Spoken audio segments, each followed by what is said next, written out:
जय हिंद। मैं R D Gupta. आज मैं फिजिक्स क्लास 9th के बारे में बिल्कुल स्टार्ट से बताऊंगा। तो चलिए शुरू करते हैं। तो दोस्तों आज का फर्स्ट टॉपिक है स्केलर क्वांटिटीज अर्थात अदिश राशियां। It can be defined as the physical quantities which have only magnitude but no particular direction for described और कॉल्ड स्केलर क्वांटिटीज।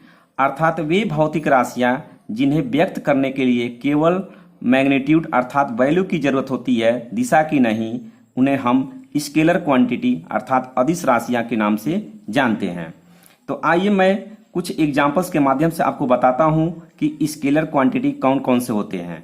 तो दोस्तों इसमें volume, density, speed, energy, mass, time, distance, area, work, power, temperature, ये सारे quantity जो है scalar quantities के अंतर्गत आते हैं। तो आइए मैं आपको एक्सप्लेनेशन ऑफ स्केलर क्वांटिटी को जो है एक्सप्लेन करके हम बताते हैं कि स्केलर क्वांटिटी क्या होते हैं।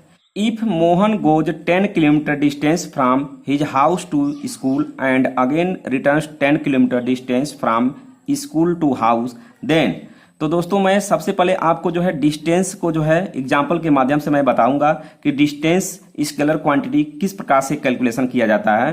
टोटल डिस्टेंस अर्थात जो है मोहन यदि अपने जो है हाउस से स्कूल जो है 10 किलोमीटर जो है जाता है और पुनः 10 किलोमीटर जो है रिटर्न होकर अपने घर वापस आ जाता है, तो हम इसका केवल मैग्नीट्यूड अर्थात इसके वैल्यू को ही हम कैलकुलेशन में यूज करेंगे। इसमें हम क्योंकि डायरेक्शन का हम ध्यान नहीं रखते हैं, तो इस प्रकार से यहाँ पर जो है जब मोहन जो है अपने हाउस से स्कूल जाता है तो 10 किलोमीटर जाता है और पुनः जो है 10 किलोमीटर स्कूल से जो है हाउस आता है तो वो भी जो है 10 किलोमीटर डिस्टेंस जाता है। तो इस प्रकार से टोटल डिस्टेंस हम कैलकुलेट कर सकते हैं 10 किलोमीटर प्लस 10 किलोमीटर अर्थात 20 किलोमीटर।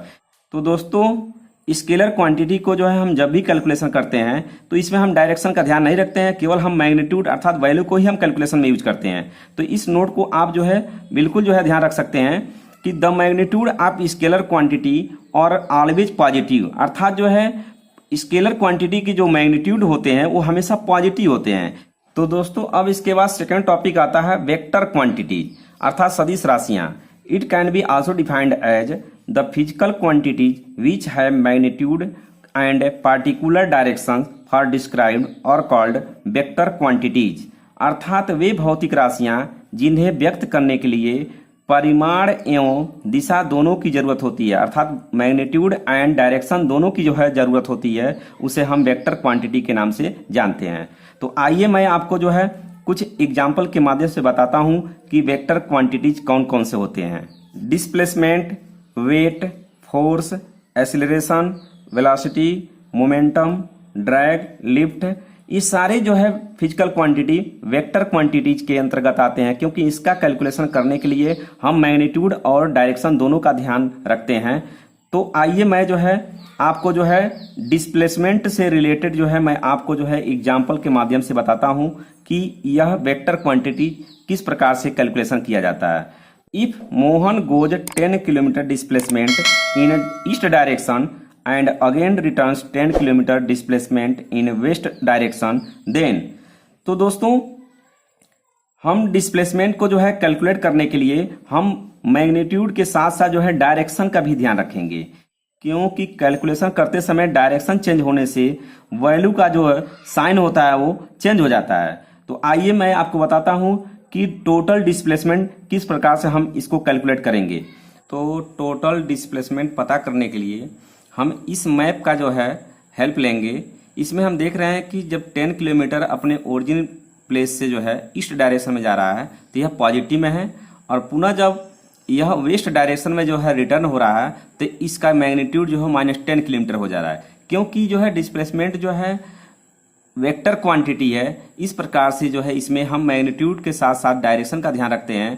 तो आइए इसको हम सॉल्व करके देखते हैं इसका रिजल्ट क्या आता है। तो total displacement equal to 10 plus in the bracket -10 kilometre.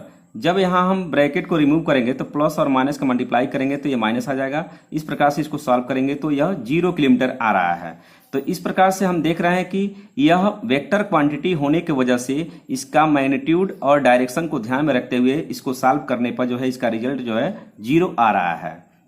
तो दोस्तों इस सॉल्यूशन से यह कंक्लूजन मिलता है कि the magnitude of vector quantity may be positive, negative and zero because it depends on direction of object.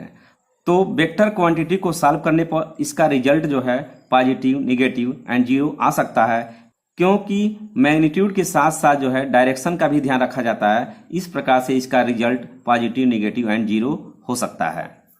तो दोस्तों आइए मैं आपको जो है स्केलर क्वांटिटी को मैं आपको जो है डिटेल से बताता हूं कि स्केलर क्वांटिटी जो है किस प्रकार से जो है डिफाइन किए जा सकते हैं, जिसमें कि हमारा जो है फर्स्ट जो है टॉपिक है स्केलर क्वांटिटी का डिस्टेंस अर्थात दूरी।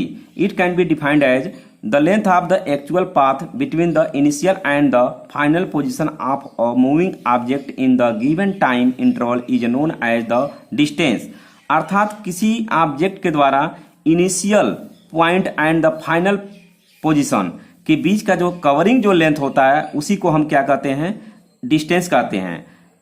अर्थात इनिशियल एंड फाइनल पोजीशन के बीच के जो है कवरिंग लेंथ को ही हम डिस्टेंस कहते हैं, क्योंकि डिस्टेंस एक प्रकार का जो है स्केलर क्वांटिटी है। क्योंकि इसको सॉल्व करते समय हम हमेशा जो है मैग्नीट्यूड का ध्यान रखते हैं, इसमें डायरेक्शन का ध्यान नहीं रखते हैं। इस प्रकार से डिस्टेंस को कैलकुलेट करते समय एक्चुअल जो लेंथ ऑफ द पाथ होता है उसी को हम डिस्टेंस कहते हैं। तो दोस्तों मैं आपको जो है स्केलर क्वांटिटी के बारे में बता रहा हूं, जिसमें कि आपको जो है लर्न रखना होगा कि डिस्टेंस एक प्रकार का जो है स्केलर क्वांटिटी होता है और इसका एसआई यूनिट होता है वह होता है मीटर। अर्थात जो है डिस्टेंस का जो एसआई यूनिट होता है वह मीटर होता है। तो दोस्तों आपको यह भी याद रखना होगा the other unit of distance. अर्थात जो है डिस्टेंस के जो अदर यूनिट होते हैं वह इस प्रकार से हैं। डिस्टेंस का जो है अदर यूनिट में सबसे पहले आता है यहाँ पर जो है millimetre, centimetre, decimetre, metre, decametre, hectometre and kilometre.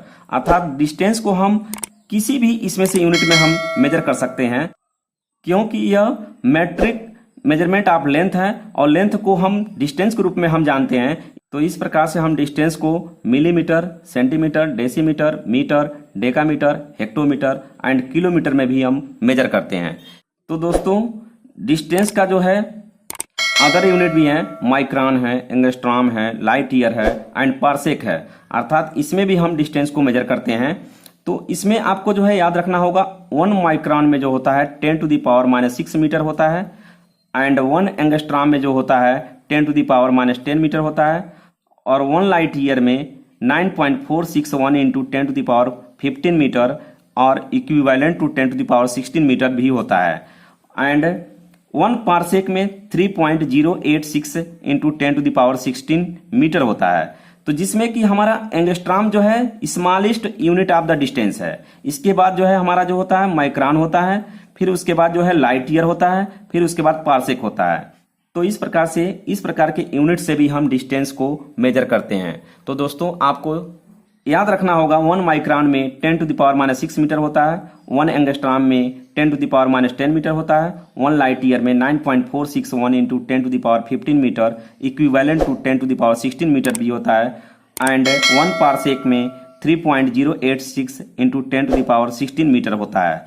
तो इस प्रकार से डिस्टेंस के यह जो है डिफरेंट यूनिट है, जिसमें कि डिस्टेंस का सबसे स्मॉलेस्ट यूनिट जो होता है वह एंगस्ट्रॉम होता है और उसके बाद जो हमारा माइक्रोन होता है, उसके बाद जो है लाइट ईयर होता है, फिर जो है सबसे ग्रेटेस्ट जो यूनिट होता है वह पार्सेक होता है।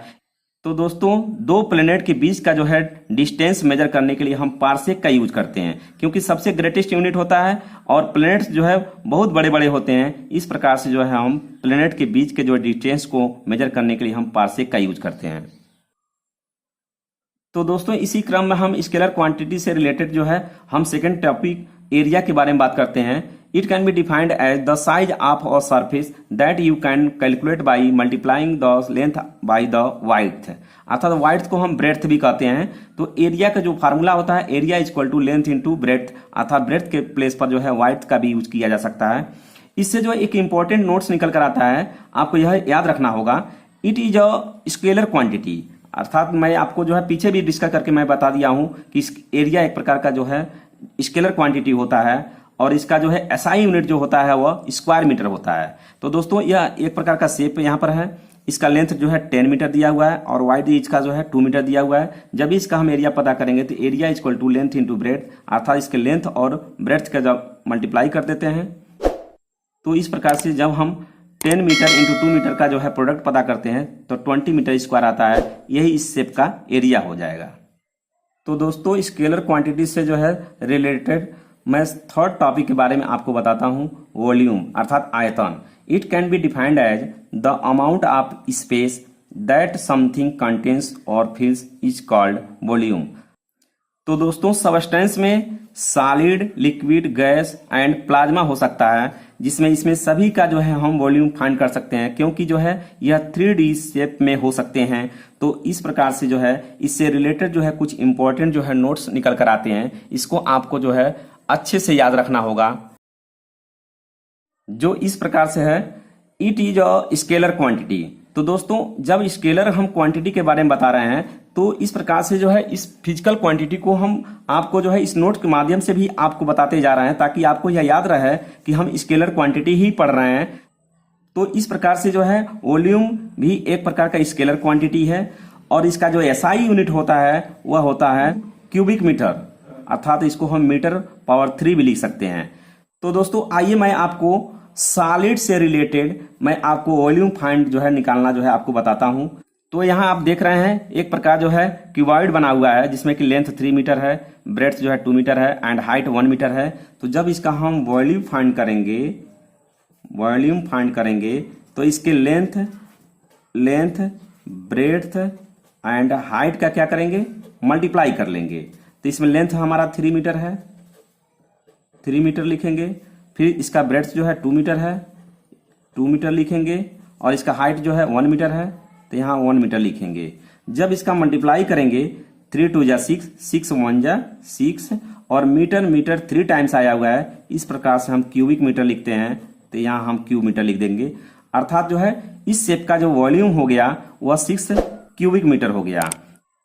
तो दोस्तों इस प्रकार से यह एक सॉलिड सबस्टेंस है। तो इस सॉलिड सबस्टेंस की ही तरह हम लिक्विड का भी हम वॉल्यूम फाइंड कर सकते हैं, गैस का भी वॉल्यूम फाइंड कर सकते हैं और प्लाज्मा का भी वॉल्यूम फाइंड कर सकते हैं, क्योंकि ये सारे जो है 3D शेप हो सकते हैं। तो दोस्तों इसी क्रम में मैं आपको जो है units of volume in liquid मैं आपको बताता हूं कि वॉल्यूम जब लिक्विड फाइंड किया जाता है तो उसका यूनिट हम किस प्रकार से जो है याद रखते हैं।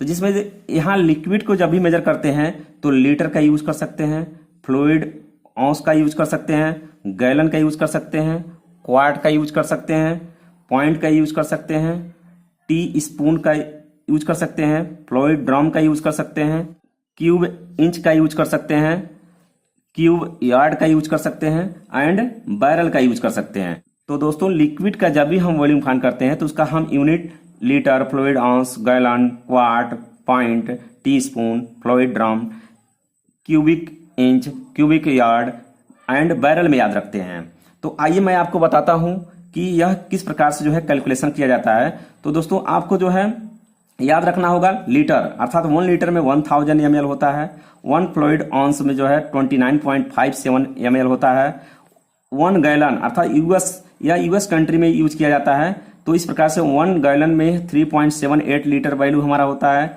यूएस 1 क्वार्ट में जो है 946.35 ml होता है, 1 पॉइंट में 0.57 लीटर होता है। इसी प्रकार से जो है 1 टी स्पून में 4.92 ml होता है, 1 फ्लूइड ड्रम में जो होता है 3.697 ml होता है, 1 क्यूबिक इंच में जो होता है 0.00433 गैलन होता है, 1 क्यूबिक यार्ड में 0.764 मीटर क्यूब अर्थात जो है 746 लीटर होता है एंड 1 बैरल में 159 लीटर होता है। तो दोस्तों इस प्रकार से जो है स्केलर क्वांटिटी को हम याद रख सकते हैं। तो दोस्तों मैं आपको जो है स्केलर क्वांटिटी से रिलेटेड जो है मैं अगले वीडियो में लेकर आऊंगा। यदि यह वीडियो आपको जो है अच्छा लगा हो तो लाइक, शेयर, कमेंट अवश्य करें और मेरे अगले जो है वीडियो का तब तक इंतजार करें। तब तक के लिए जय हिंद, जय भारत।